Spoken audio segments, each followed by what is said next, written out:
Merci à vous tous de vous informer à notre compagnie. Voici les titres de ce journal. Les Togolais se sont rendus massivement aux urnes ce 25 juillet pour renouveler l'Assemblée nationale. Certains bureaux de vote ont déjà fermé, d'autres le seront à 20h. Mais de façon générale, tout s'est passé dans le calme. Les opérations de dépouillement ont déjà commencé dans les bureaux de vote qui sont déjà fermés. Tous les leaders politiques se sont rendus aux urnes. Nous en avons suivi quelques-uns dont vous aurez le compte rendu dans ce journal. Et puis à l'étranger, l'Espagne est sous le choc après cet accident ferroviaire qui s'est produit à Saint-Jacques-de-Compostelle. 80 personnes ont trouvé la mort dans le drame. Le Premier ministre Mariano Rajoy s'est rendu sur les lieux. Bienvenue à toutes et à tous dans ce journal. Aucun taux de participation n'est encore pour le moment disponible, d'autant plus que la clôture du vote a été prolongée dans plusieurs bureaux de vote. Mais ce que l'on peut dire, c'est que la mobilisation a été importante sur l'ensemble du pays et le scrutin s'est déroulé dans un calme général. Tous les regards sont désormais tournés vers la Commission électorale nationale indépendante, la CENI, où on est à pied d'œuvre pour donner les résultats dans les meilleurs délais. Beaucoup de bureaux de vote, eux, ont déjà commencé leur dépouillement. Et parmi les 3 millions de Togolais qui se sont rendus aux urnes ce jeudi pour renouveler l'Assemblée nationale, il y a le chef de l'État, Faure Sozimna Nyasingbe, est également allé accomplir son devoir civique au camp général Nyasingbe et Yadema. Apolline Abaki. C'est à l'école primaire publique camp général Yadema que le chef de l'État, Faure Nyasingbe, a voté. Il sonnait 11h25. Il vient ainsi de remplir son devoir civique. À chaque fois que le peuple est consulté, c'est une bonne chose. C'est un approfondissement de la démocratie et c'est son renforcement. La campagne s'est plutôt bien déroulée, nous rendons grâce à Dieu pour cela. On m'a dit qu'il y avait quelques petits problèmes techniques ça et là à Lomé. J'espère qu'ils seront très rapidement résorbés pour que tous ceux qui veulent s'exprimer puissent le faire en toute liberté. Le chef de l'État appelle tous les Togolais à accepter les résultats de ces urnes. Et nos équipes de reportage ont aussi suivi plusieurs têtes de liste de partis politiques et regroupements de partis politiques qui sont également allés accomplir leur devoir civique. Parmi ceux que nous avons suivis, il y a Jerry Tama du Nouvel Engagement Togolais, Jean-Pierre Fabre de l'Alliance Nationale pour le Changement, Dr Kouessan de Santé du Peuple et Patricia Dagban Zonville, tête de liste Unir Grand Lomé. Reportage. Ambiance de jour de vote à l'école primaire publique à Goué-Centre. Certains font la queue pendant que d'autres vérifient leur nom sur la liste. Il est 8h30. Jerry Tama, tête de liste du NET Grand Lomé, vient s'acquitter de son devoir civique.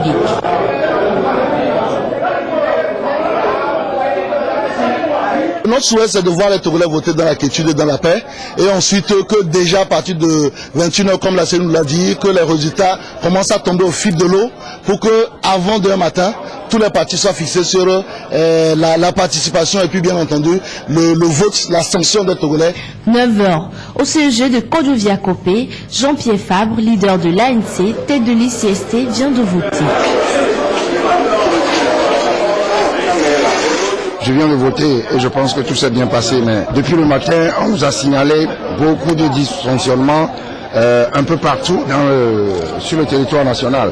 Et c'est préoccupant. D'abord, des bureaux de vote qui n'ont pas ouvert à temps et jusqu'à présent, ou bien dans certaines centres de vote, il y a moins de bureaux de vote que ce qui est prévu.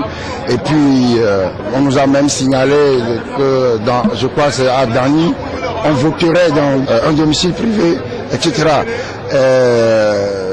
Globalement, je crois que pour le moment, il y a un grand retard à l'allumage. 9h30. C'est le tour de Patricia Dagban-Zonvidé, tête de liste Unir, d'exprimer son suffrage dans le bureau de vote numéro 5 de l'EPP Béga. Oui, tout s'est bien passé pour moi. Et je vois que tout se passe bien aussi pour les autres. Tous les Togolais se sont donné la main pour que ce vote se passe dans de bonnes conditions. Il n'y a aucun incident depuis que je suis là. J'ai fait une trentaine de minutes déjà. Bon, l'atmosphère est paisible. Au même moment, à Agoué Adjouba, Action Bokouessan, tête de liste de santé du peuple, plonge son bulletin dans l'urne. Je viens d'accomplir mon devoir civique. C'est un acte hautement républicain et j'en suis très fier d'avoir posé cet acte pour mon pays. Et le vote s'est déroulé dans la paix, dans le calme, dans la quiétude. L'enjeu de ce scrutin est la conquête de la majorité des 91 sièges de députés au Parlement et clarifier le rapport de force entre les différentes formations sur l'échiquier politique national. Les premières tendances sont attendues après la fermeture des bureaux de vote. Et ces deux communiqués de la Commission électorale nationale indépendante pour poursuivre ce journal. La Commission électorale nationale indépendante CENI porte à la connaissance du public que la clôture du vote, initialement fixée à 16 h, est prorogée jusqu'à 20 h pour les bureaux de vote qui ont ouvert après 9 h.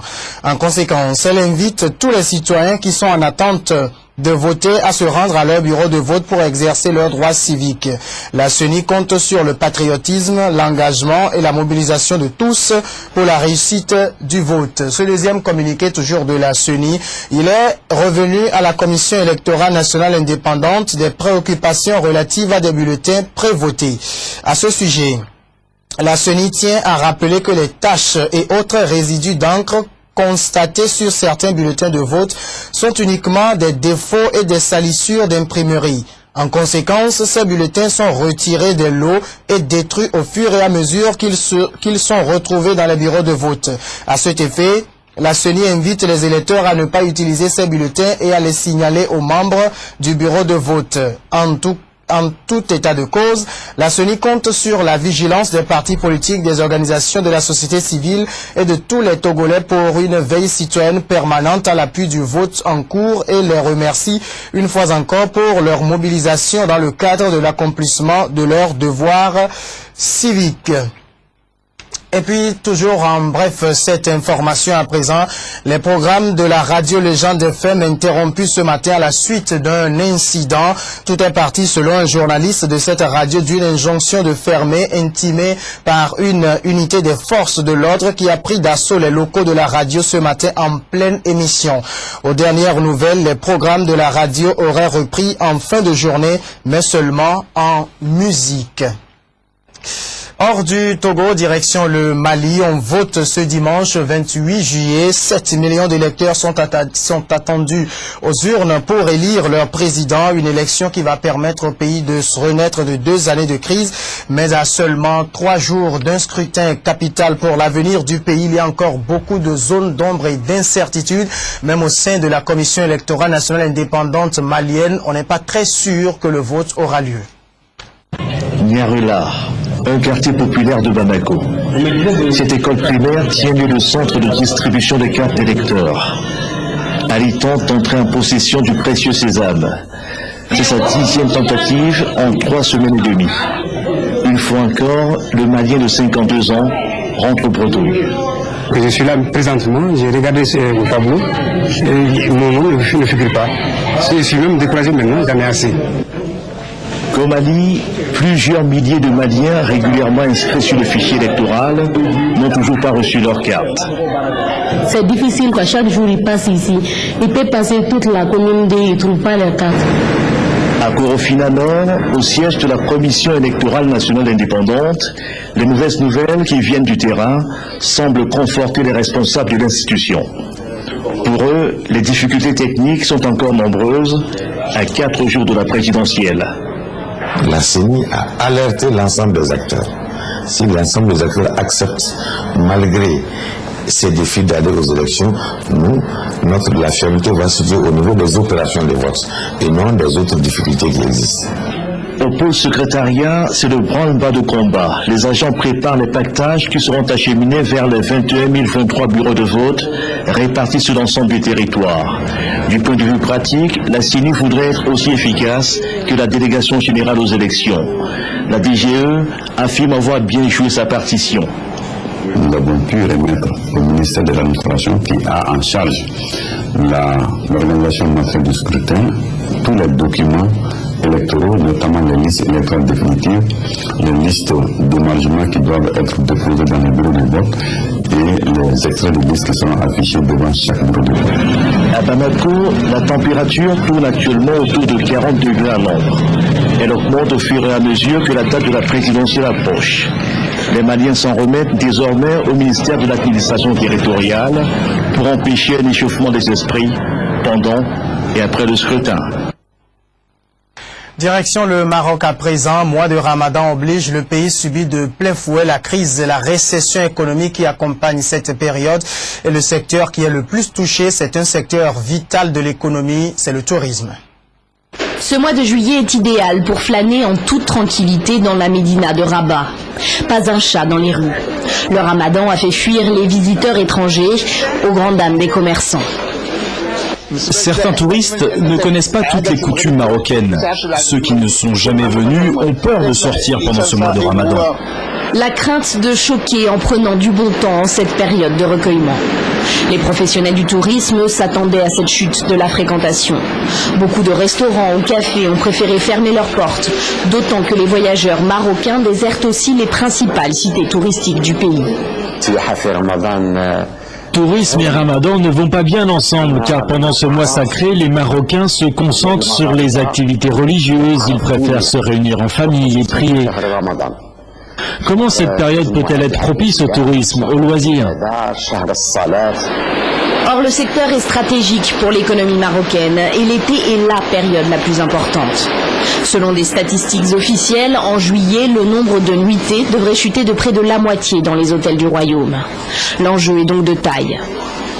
Pour les étrangers, il faudrait leur montrer que nous sommes un pays tolérant, que nous sommes effectivement un pays musulman, mais que nous recevons convenablement nos hôtes, aussi bien pendant le mois de Ramadan que pendant l'année calendaire.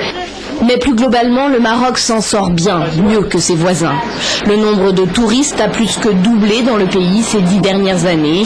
Et malgré la crise économique et l'instabilité engendrée par les printemps arabes, le pays reste une destination prisée. Toute l'Espagne sous le choc, je vous le disais dans les titres, après ce grave accident ferroviaire. Un train à grande vitesse est sorti de sa trajectoire à Saint-Jacques-de-Compostelle. Selon un bilan provisoire, 80 personnes auraient trouvé la mort sous le coup. Un deuil national de 3 jours a été décrété par le Premier ministre Mariano Rajoy. Il est 20h41. Une caméra saisit l'instant de l'accident. On le voit clairement, le train arrive à très grande vitesse dans le virage, 190 km/h au lieu des 80 autorisés. La locomotive se penche sur son flanc droit. Les autres wagons se soulèvent et sont déchiquetés. De l'un d'entre eux s'élèvent immédiatement des flammes et de la fumée. 2 autres se sont encastrés.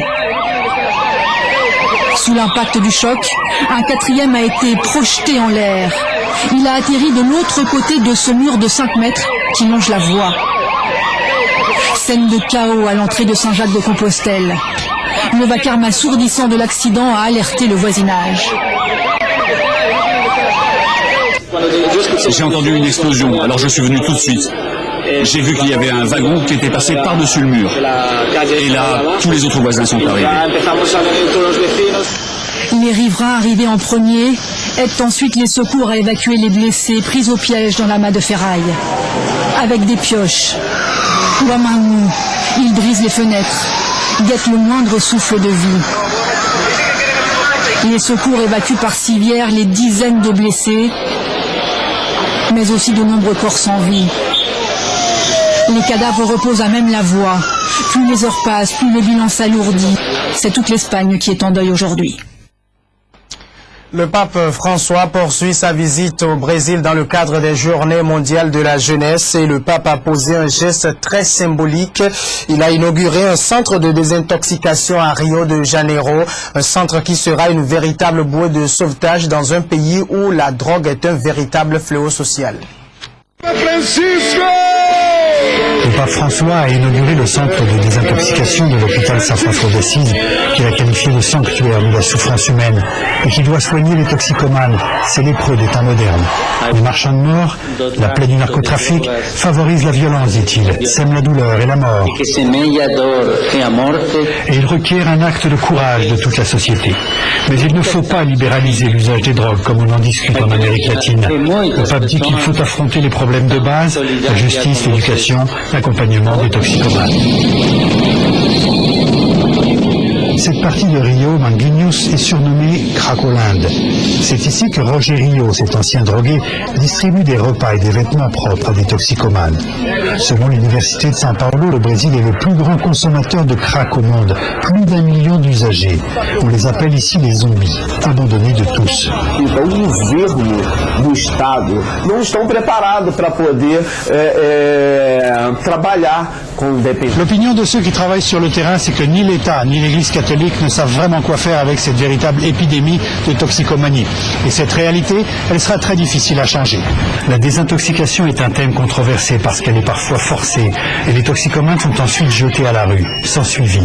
Cette femme est enceinte, elle vient de demander à Roger Rio de la diriger vers un centre de soins. Eles dando alimento, a gente dá apoio espiritual. En plus de la nourriture, Roger Rio veut leur apporter réconfort physique, psychologique et aussi religieux. Il est évangélique.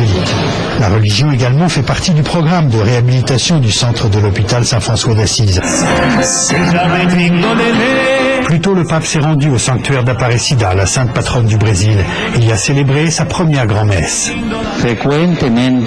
Son homélie s'est adressée une fois de plus aux jeunes, à qui pasteurs, parents et éducateurs doivent transmettre les valeurs qui les rendront artisans d'une nation et d'un monde plus juste, solidaire et fraternel.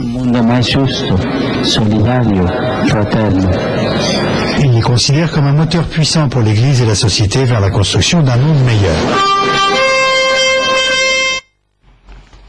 Et revenons chez nous au Togo où après les opérations de vote, le dépouillement a commencé effectivement dans le calme dans beaucoup de bureaux de vote à Lomé.